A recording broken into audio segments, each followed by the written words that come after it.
नमस्कार। आज हम एक ऐसे विषय पर थोड़ी गहराई से बात कर रहे हैं जिसने हाल में काफी हलचल मचा दी है।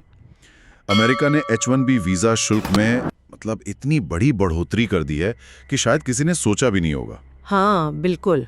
जरा सोचिए, कोई भारतीय प्रोफेशनल जो अमेरिका जाने का सपना देख रहा है या वहां काम कर रहा है, उस पर अचानक से $1 लाख, जो कि करीब 84 लाख रुपए बनते हैं। हाँ, 84 लाख रुपए, इतना शुल्क लगा दिया जाए, ये रकम ही अपने आप में मतलब होश उड़ाने वाली है। हमारे पास अवधेश राणा का एक लेख भी है जिसका टाइटल है H-1B शुल्क, भारत की प्रतिभा पर अमेरिकी प्रहार। और ये लेख इसे सिर्फ एक मामूली पॉलिसी बदलाव की तरह नहीं देखता। नहीं, बिल्कुल नहीं। बल्कि इसे भारत को सीधे तौर पर निशाना बनाने वाली एक रणनीति के तौर पर पेश कर रहा है। तो आज इसी लेख के आधार पर हम समझने की कोशिश करेंगे कि भाई ये फैसला क्यों लिया गया, इसके पीछे क्या सोच हो सकती है, और हाँ, सबसे जरूरी, इसका भारत के टैलेंटेड युवाओं पर, हमारी IT कंपनियों पर और भारत अमेरिका रिश्तों पर क्या असर पड़ सकता है। जी चलिए तो फिर इस मामले को थोड़ा और खोलकर देखते हैं, इसके अलग अलग पहलू समझते हैं। तो सबसे पहले ये साफ कर लेते हैं कि हुआ क्या है असल में। लेख के मुताबिक 21 सितंबर 2025 को अमेरिकी सरकार ने घोषणा की कि अब हर H-1B वीजा एप्लीकेशन पर, चाहे वो नया हो, रिन्यूअल हो या ट्रैवल से जुड़ा हो, सीधा $1 लाख का शुल्क लगेगा। हाँ, और ये सभी पे लागू होगा, एक समान। ये बात बहुत अहम है। सही कहा, ये तो मतलब पहले कभी नहीं हुआ, खासकर इतनी बड़ी रकम। हाँ, और H-1B वीजा, जैसा कि हम जानते हैं, ये वो जरिया है जिससे अमेरिकी कंपनियां खास स्किल्स वाले विदेशी कर्मचारियों को हायर करती हैं, और इसमें साइंस, इंजीनियरिंग, IT ये सब फील्ड्स आते हैं। और दशकों से ये भारतीय टेक प्रोफेशनल्स के लिए अमेरिका में काम करने का एक मेन रास्ता रहा है। बिल्कुल। अब लेख जो कह रहा है वो ये है कि ये सिर्फ एक रूटीन पॉलिसी चेंज नहीं है, इसके पीछे एक टारगेट है। आंकड़े देखें तो लेख बताता है कि लगभग 71% H-1B वीजा भारतीयों को मिलते हैं। 71%? ये तो बहुत बड़ा हिस्सा है। हाँ, बहुत बड़ा। और दूसरे नंबर पर चीन है, जिसका हिस्सा सिर्फ 11.7% है। अच्छा, तो ये जो इतना बड़ा फर्क है, इसी से लेख ये तर्क दे रहा है कि इस बदलाव का सबसे ज्यादा सीधा असर भारत पर ही पड़ने वाला है। लेख के हिसाब से ये महज इत्तेफाक नहीं लगता। ये तो सोचने वाली बात है, खासकर जब हम देखते हैं कि इसी साल 2025 के शुरू में ही Amazon, Microsoft, Meta, हाँ, बड़ी टेक कंपनियां, इन सब बड़ी अमेरिकी कंपनियों ने हजारों भारतीय एक्सपर्ट्स को नौकरियां दी थी। ये तो दिखाता है कि वो भारतीय टैलेंट पर कितना भरोसा करते हैं ना। बिल्कुल। भारतीय इंजीनियरों और डेवलपर्स का अमेरिकी टेक इंडस्ट्री में, सिलिकॉन वैली में बहुत बड़ा योगदान रहा है। वो एक तरह से उसकी रीढ़ की हड्डी जैसे हैं। तो फिर सवाल उठता है कि ये जो नया इतना भारी शुल्क है, ये क्या इशारा कर रहा है? क्या अमेरिका अब दुनिया भर से बेस्ट टैलेंट को खींचने की अपनी पुरानी नीति से पीछे हट रहा है? ये बहुत जरूरी सवाल है, और लेख भी इसी तरफ इशारा करता है। क्या ये अमेरिका में बढ़ते हुए प्रोटेक्शनिज्म यानी संरक्षणवाद की तरफ एक कदम है? संरक्षणवाद मतलब अपने घरेलू उद्योगों और नौकरियों को बचाने की नीति? हाँ, बाहरी प्रतिस्पर्धा से बचाने के लिए टैरिफ या दूसरी रुकावटें लगाना। लेख का विश्लेषण कुछ ऐसा ही संकेत दे रहा है।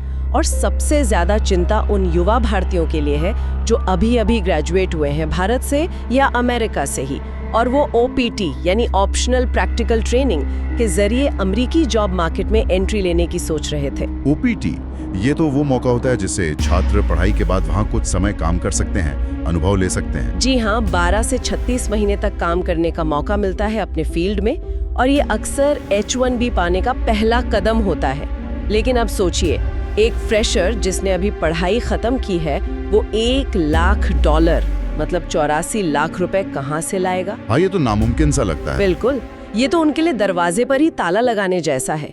मतलब मौका शुरू होने से पहले ही खत्म हो सकता है। यानी ये सिर्फ अनुभवी लोगों के लिए नहीं, बल्कि नए टैलेंट के लिए भी बहुत बड़ी रुकावट है। बिल्कुल, और मुश्किलें यहीं खत्म नहीं हो रही। जैसा लेख इशारा करता है, सिर्फ नौकरी पाना ही नहीं, बल्कि अमेरिका में अस्थायी रूप से बसना भी मुश्किल होता जा रहा है। लेख में जिक्र है कि अक्टूबर 2025 से एक नई और ज्यादा सख्त नागरिकता परीक्षा भी लागू होने वाली है। अच्छा, एक और मुश्किल? हाँ, बताया जा रहा है कि ये परीक्षा न सिर्फ कंटेंट में मुश्किल होगी, बल्कि उसका मूल्यांकन भी ज्यादा सख्त होगा। और ये तब हो रहा है जब पहले से ही करीब 4,42,000 लोग नागरिकता मिलने का इंतजार कर रहे हैं सालों से। बाप रे, इतनी बड़ी संख्या। जी, तो कुल मिलाकर अमेरिका में एंट्री लेना, काम करना और फिर वहाँ टिके रहना, सिटीजनशिप पाना, ये पूरा रास्ता ही लगातार मुश्किल और महंगा होता जा रहा है। एक अनिश्चितता का माहौल बन रहा है। अब जरा अपनी बड़ी आईटी कंपनियों की बात करते हैं, जैसे TCS, इन्फोसिस, विप्रो।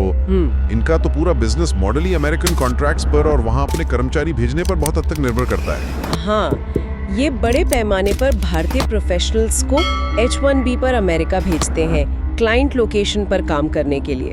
तो इस भारी शुल्क का उन पर और उनके काम पर क्या असर पड़ेगा? देखिए, लेख के अनुसार ये नया शुल्क सीधे उनके बिजनेस मॉडल पर चोट है। उनका पूरा सिस्टम इसी पर टिका है कि वो हाई स्किल्ड भारतीय टैलेंट को कॉम्पिटिटिव रेट पर अमेरिकी क्लाइंट्स को मुहैया करा सके। अगर हर वीजा पर इतना भारी शुल्क लगेगा तो उनकी ऑपरेशनल कॉस्ट, मतलब काम करने का खर्च, वो तो आसमान छू जाएगा। जाहिर है। और इससे उनके मुनाफे पर, प्रॉफिटेबिलिटी पर बहुत बुरा असर पड़ेगा।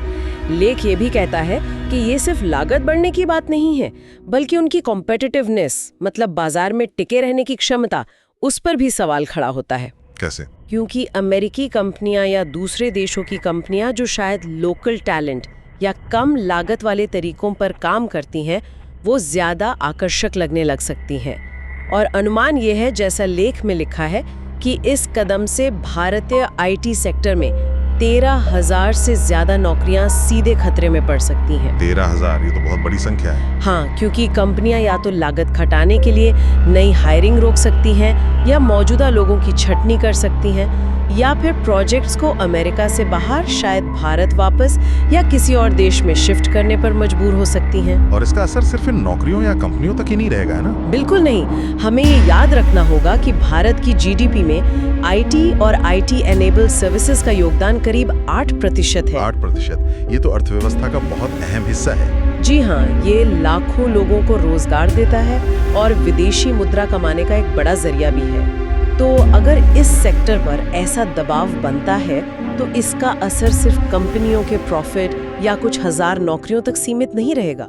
इसका असर पूरी भारतीय अर्थव्यवस्था पर महसूस किया जा सकता है, निवेश के माहौल से लेकर लोगों के खर्च करने तक। मतलब ये सिर्फ कुछ कंपनियों का नहीं, बल्कि एक राष्ट्रीय आर्थिक चिंता का विषय बन जाता है। सही कहा। लेख में ये भी लिखा है कि ये अमेरिका का पहला ऐसा कदम नहीं है जो भारत के आर्थिक हितों पर असर डाल रहा हो।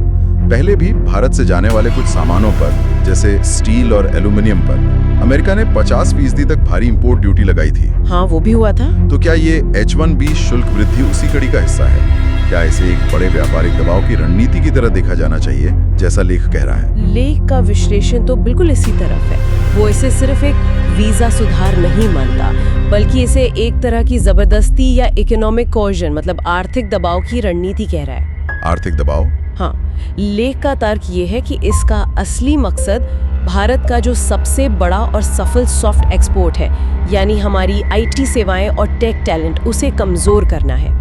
ये भारत की उस ग्लोबल ताकत पर सीधा हमला है जिस पर हमें गर्व है, जिसने दुनिया में हमारी पहचान बनाई है। मतलब हमारी हाईटेक प्रतिभा और सेवाएं देने की क्षमता पर। बिल्कुल। इसे भारत पर अपने व्यापार नीतियों या शायद दूसरे जियोपॉलिटिकल मुद्दों पर दबाव बनाने का एक तरीका भी समझा जा सकता है, ऐसा लेख का मानना है। ये तो वाकई मतलब एक गंभीर बात है जो लेख कह रहा है। अगर हम थोड़ा और आगे देखें, लॉन्ग टर्म में क्या हो सकता है? इसके क्या नतीजे निकल सकते हैं? क्या ये सिर्फ एक टेम्परेरी झटका है जिससे IT इंडस्ट्री उभर जाएगी, या इसके असर ज्यादा गहरे और शायद स्थायी भी हो सकते हैं? लेख इस पर दो मुख्य और थोड़ी चिंताजनक संभावनाएं जताता है।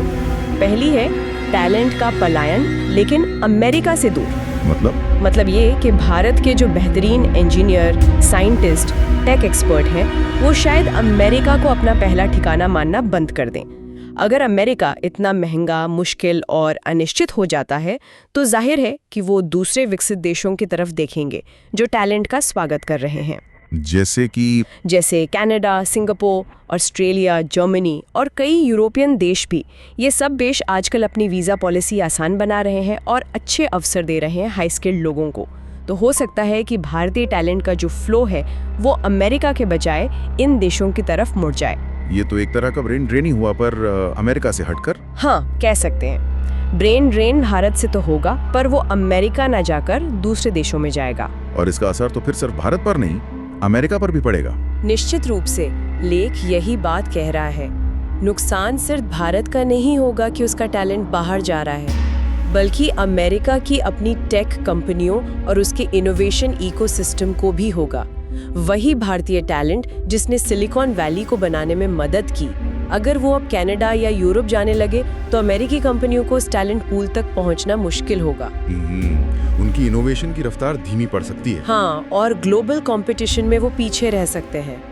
वो अपनी वो इंटेलेक्चुअल कैपिटल खो देंगे जिसने उन्हें बढ़त दी है। दूसरी बड़ी संभावना जिसका लेख जिक्र करता है वो सीधे भारतीय अर्थव्यवस्था के एक अहम पहलू से जुड़ी है, रेमिटेंस, यानी बाहर से भेजा गया पैसा। अच्छा, वो पैसा जो विदेश में काम करने वाले भारतीय घर भेजते हैं। जी, H-1B पर अमेरिका में काम करने वाले भारतीय पेशेवर हर साल मतलब एक बहुत बड़ी रकम भारत भेजते हैं। लेख का अनुमान है कि ये रकम सालाना लगभग 10 से 15 अरब डॉलर के बीच है। 10 से 15 अरब डॉलर, ये तो बहुत बड़ी रकम है। हाँ, ये भारत के विदेशी मुद्रा भंडार का एक अहम सोर्स है और लाखों परिवारों की आमदनी का जरिया भी।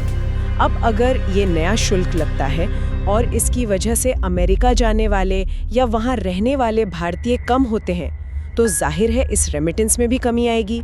और 10-15 अरब डॉलर की कमी का मतलब? इसका मतलब भारतीय अर्थव्यवस्था के लिए, खासकर उसके बैलेंस ऑफ पेमेंट्स के लिए एक बड़ा झटका हो सकता है।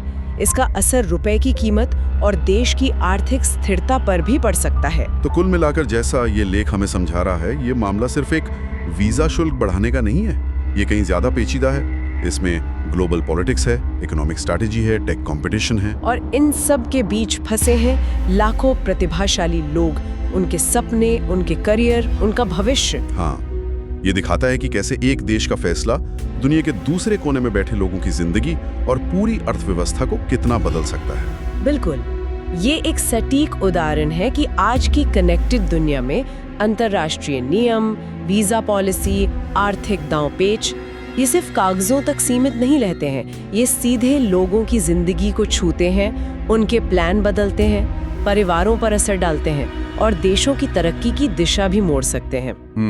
ये ग्लोबल जुड़ाव जहां मौके लाता है, वहीं ऐसी चुनौतियां भी खड़ी कर सकता है। ये सोचने पर मजबूर करता है कि देशों के बीच पावर बैलेंस और आर्थिक निर्भरता कितनी नाजुक हो सकती है। तो जैसा हमने अवधेश राणा के लेख के विश्लेषण से समझा, अमेरिका का ये H-1B शुल्क बढ़ाने का जो कदम है, ये एक बहुत ही अहम और बहुआयामी मुद्दा है। इसके नतीजे दूर तक जा सकते हैं, भारतीय टैलेंट के भविष्य पर, IT इंडस्ट्री पर, भारत अमेरिका रिश्तों पर और शायद ग्लोबल टेक लैंडस्केप पर भी। सहमत हूँ। ये सिर्फ एक पॉलिसी चेंज नहीं, बल्कि एक महत्वपूर्ण जियोपॉलिटिकल सिग्नल भी है, जिसे नजरअंदाज करना शायद मुश्किल होगा। बिल्कुल, इस पर आने वाले समय में नजर रखनी होगी कि असल में होता क्या है और अलग-अलग पक्ष कैसे रिएक्ट करते हैं। और जाते जाते अपने श्रोताओं के लिए एक सवाल छोड़ जाते हैं सोचने के लिए। ये जो टैलेंट का संभावित ग्लोबल रीडिस्ट्रीब्यूशन हो सकता है, मतलब अगर बेस्ट भारतीय टैलेंट अमेरिका के बजाय दूसरे देशों में जाने लगे, तो आने वाले दशक में दुनिया के अलग-अलग इनोवेशन हब्स पर, जैसे कनाडा, जर्मनी, सिंगापुर या शायद एशिया के ही कुछ उभरते सेंटर्स पर इसका क्या असर दिखेगा? दिलचस्प सवाल है। और इससे भी जरूरी सवाल ये है कि भारत खुद इस नई चुनौती का सामना करने के लिए क्या कर सकता है। अपनी बेशकीमती प्रतिभा को देश में ही रोकने के लिए, उन्हें यहीं अच्छे अवसर देने के लिए और इस ब्रेन ड्रेन को ब्रेन गेन में बदलने के लिए भारत क्या ठोस रणनीतियां अपना सकता है? हाँ, ये इस चुनौती में छिपा एक अवसर भी हो सकता है भारत के लिए।